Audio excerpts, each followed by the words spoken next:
Railway में बहुत सारे ट्रेन का स्टॉपेज का हो, चाहे एनटीपीसी में राख उड़ने का दो मामला हो, ये दोनों मामला ये हल करा देंगे, मैं 100% श्योर हूँ। मैं हूं श्रवण यादव और आज जो है बारून की धरती पर माननीय श्री सुनील यादव जी के आवास पर सीतामढ़ी से चलकर पिछले 22 वर्षों से लगातार विधान परिषद के सदस्य रह चुके हैं श्री देवेश चंद्र ठाकुर जी।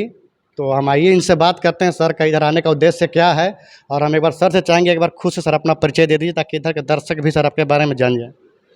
नमस्कार, मैं देवेश चंद्र ठाकुर, सभापति बिहार विधान परिषद।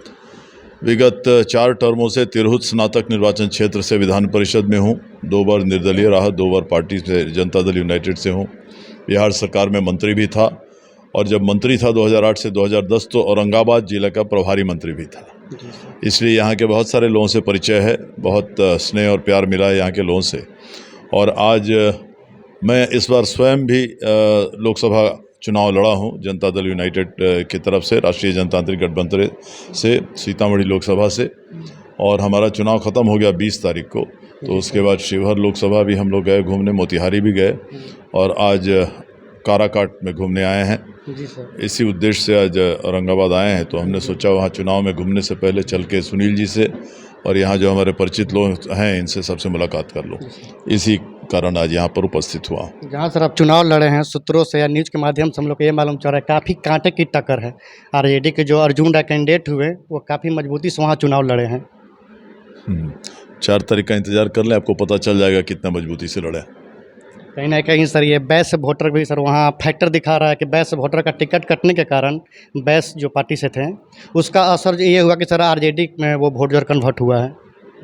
वैस वोटर, सबसे पहली बात कोई नाराज वराज नहीं हुआ है। दूसरी बात, वो नाराज़ होगा तो आरजेडी में कैसे जाएगा, मैं ज़रा पूछना चाहूँगा किसी भी प्रबुद्ध आदमी से बिहार से। जब आरजेडी का शासन था पूरे बिहार में जो 15 साल था, सबसे ज़्यादा कोई समाज अगर प्रताड़ित हुआ, सबसे ज़्यादा जिनको लूटा गया, जिनके यहाँ अपहरण हुआ, जिनके यहाँ रंगदारी मांगी गई, वो वैश्य समाज के लोग थे। तो वो आज कहीं इधर जाएं उधर जाएं, कहीं भी जाएं, लेकिन कभी आरजेडी के पास कोई वैश्य समाज का आदमी नहीं जा सकता है। कोई भी सही सोचने वाला, सही सोच का आदमी नहीं जा सकता है। इसलिए जानकारी आपको सही नहीं मिल रही। सूत्रों से मिली थी सर जीत को लेकर कितना आश्वस्त है सर, कितना मार्जिन रहेगा जीत का? मेरा अंदाज है लगभग 2 लाख रहेगा, कहीं 1.5 हो या 2.5 हो, जो हो, लेकिन इसी के आसपास रहना चाहिए, 1.5 और 2.5 के बीच में। चलिए धन्यवाद सर। हमारे साथ सुनील सिंह भी हैं, सर के ही आवास पर जिनका आगमन हुआ है, तो क्या कहेंगे सर? सर के आने से हम लोग बहुत ही अपने आप को गर्वान्वित महसूस कर रहे हैं। सर का इस घर से बहुत पहले का लगाव रहा है, और जब ये यहाँ पर प्रभारी मंत्री थे उस समय से जो हम लोग जुटे, और इनकी खासियत ये है कि इनके पास किसी तरह का जाति, धर्म, ऊंच नीच, अमीर गरीब का फीलिंग नहीं है। एक बहुत ही सहज इंसान है। ऐसे इंसान कम होते हैं, और ऐसे इंसान राजनीति में हैं, और उनका स्नेह हमको मिलता है।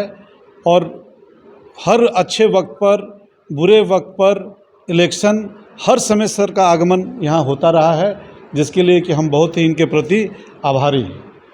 और आप लोग सबको अच्छा महसूस करना चाहिए कि ऐसे व्यक्तित्व का पदार्पण बारून में हुआ है। इतने कम समय में ही यहाँ की बहुत सारी चीज़ों को इन्होंने जाना है।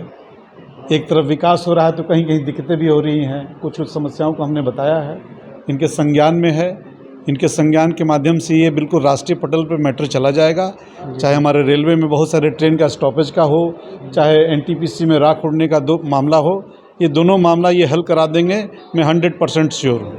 एक तरफ नरेंद्र मोदी जी आए हुए हैं सर, सूरा हवाई अड्डा, और दूसरे तरफ आपके घर में देवेश चंद्र सर आए हुए हैं। तो इन दोनों का कितना असर दिखेगा काराकाट में? देखिए, माननीय प्रधानमंत्री जी से तो हम लोग को कोई तुलना नहीं करना है। वो अपना एक पार्टीगत तरीके से काम कर रहे हैं, और हम लोग सभी, मैं भी जब ओबरा से प्रत्याशी हूँ तो मैं गांव-गांव घूम रहा हूँ। सारे हमारे ओबरा के सब लोग हैं, और मंच पर जाने से अभी हम लोग को महसूस हो रहा है कि हम गांव-गांव में जाएं, तो मंच पर भी जाना है, गांव में भी जाना है। समय काफ़ी कम है सर, क्या लग रहा है हवा किधर बह रही है? नहीं, हम लोग तो बिल्कुल जीत रहे हैं यहाँ पर। इसमें तो बिल्कुल एक तरफा हवा बह रही है। जो ओरिजिनल हवा पवन सिंह है, कुछ नहीं कम रहेगा। वो देखिए, आप कोई आता है आपके बीच में, वो ऐसे व्यक्ति हैं कि उनके मतलब प्रशंसक हैं, लेकिन समर्थक होंगे ऐसा नहीं हो सकता। वोटर सर सब समर्थक वही तो बता रहे हैं ना कि प्रशंसक है लेकिन वो समर्थक नहीं बन सकते हैं। वो वोट में कन्वर्ट नहीं होगा। वो ज़्यादा वोट नहीं आएगा। और मुझे ऐसा लगता है कि जितना एनडीए का वोट काटेंगे लगभग उतना वोट वो इंडिया का भी काटेंगे, और उनके आने जाने से कोई विशेष प्रभाव पड़ने वाला नहीं है। मतलब काराकाट से लोग सांसद नहीं मंत्री चुनने के लिए तैयार हैं। बिल्कुल हम लोग आश्वस्त हैं। धन्यवाद सर।